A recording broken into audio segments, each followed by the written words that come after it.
ಅದ್ಭುತವಾದಂತಹ ಸಾಧನೆಯನ್ನ ಮಾಡಿದ್ದಾರೆ. ಇದು ಕೇವಲ ನಮ್ಮ ತಾಲೂಕಿಗಷ್ಟೇ ಅಲ್ಲ, ಜಿಲ್ಲೆಗಷ್ಟೇ ಅಲ್ಲ, ರಾಜ್ಯಕ್ಕಷ್ಟೇ ಅಲ್ಲ, ರಾಷ್ಟ್ರಕ್ಕಷ್ಟೇ ಅಲ್ಲ, ಇದು ಅಂತಾರಾಷ್ಟ್ರೀಯ ಮಟ್ಟದಲ್ಲಿ ಚಿನ್ನದ ಪದಕ ಮತ್ತು ಬೆಳ್ಳಿ ಪದಕವನ್ನ ಗೆದ್ದಿರುವಂತದ್ದು. ಈಗಾಗಲೇ ನಾಗೇಶ್ ಅವರು ಹೇಳಿದ್ರು ಏನಂತಂದ್ರೆ ಭಾರತ ದೇಶದಲ್ಲಿ ಮೊಟ್ಟ ಮೊದಲಿಗೆ ಚಿನ್ನದ ಮತ್ತು ಬೆಳ್ಳಿ ಪದಕವನ್ನ ಪಡೆದಿದೆ. ಇದೊಂದು ನಮ್ಮ ಮಟ್ಟದಲ್ಲಿ ಒಂದು ತಾಲೂಕಿನಲ್ಲಿ ಒಂದು ಇತಿಹಾಸ ನಿರ್ಮಾಣವಾಗಿದೆ ಅಂತ ಹೇಳಿದ್ರೆ ತಪ್ಪಾಗ್ಲಿಕ್ಕಿಲ್ಲ ಅಂತ ತಿಳ್ಕೊಂಡಿದ್ದೇನೆ. ಅದಕ್ಕೆಲ್ಲ ಕಾರಣೀಕರ್ತರು ನಾಗೇಶ್ ಅವರು. ಒಂದು ನನಗೆ ಅತ್ಯಂತ ಖುಷಿಯ ವಿಚಾರ ಅಂತಂದ್ರೆ ನಮ್ಮ ಸರ್ಕಾರಿ ನೌಕರ ಸಂಘದ ಒಂದು ಹಾಲಲ್ಲೇ ಸಹ ನಾವು ಅವರಿಗೆ ಬಾಕ್ಸಿಂಗ್ ಅನ್ನ ತರಬೇತಿಯನ್ನು ನೀಡಲಿಕ್ಕೆ ಅವಕಾಶವನ್ನ ಮಾಡಿಕೊಟ್ಟಿದ್ದೇವೆ. ಅಲ್ಲೇ ಸಹ ತರಬೇತಿಯನ್ನ ಪಡೆದಿದ್ದು ಅಂತ ಹೇಳಲಿಕ್ಕೆ ನನಗೆ ತುಂಬಾ ಖುಷಿ ಆಗ್ತಿದೆ. ಈ ಒಂದು ಸಂದರ್ಭದಲ್ಲಿ ನಾವೆಲ್ಲ ತಾಲೂಕಿನ ವಿವಿಧ ಸಮಾಜದವರು, ವಿವಿಧ ಸಂಘ ಸಂಸ್ಥೆಗಳು ಈ ರೀತಿಯಾಗಿ ನಾವು ಒಂದು ಅಭಿನಂದನಾ ಕಾರ್ಯಕ್ರಮವನ್ನು ಇಟ್ಕೊಂಡಿದ್ದು ನಮ್ಮ ತಾಲೂಕಿಗೆ ತುಂಬಾ ಖುಷಿ.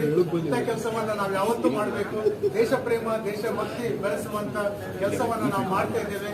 ಹಾಗೆ ಈಶ್ವರ ನಾಯ್ಕರು ಸಹ ಇದಕ್ಕೆ ಹಿಂದೆ ಮಾರ್ಗದರ್ಶಕರಾಗಿ ಕೆಲಸ ಮಾಡಿದ್ದಾರೆ. ಅವರಿಗೂ ಸಹ ಅಭಿನಂದನೆಯನ್ನು ಸಲ್ಲಿಸ್ತಾ ನಾನು ಮಾತನಾಡಲಿಕ್ಕೆ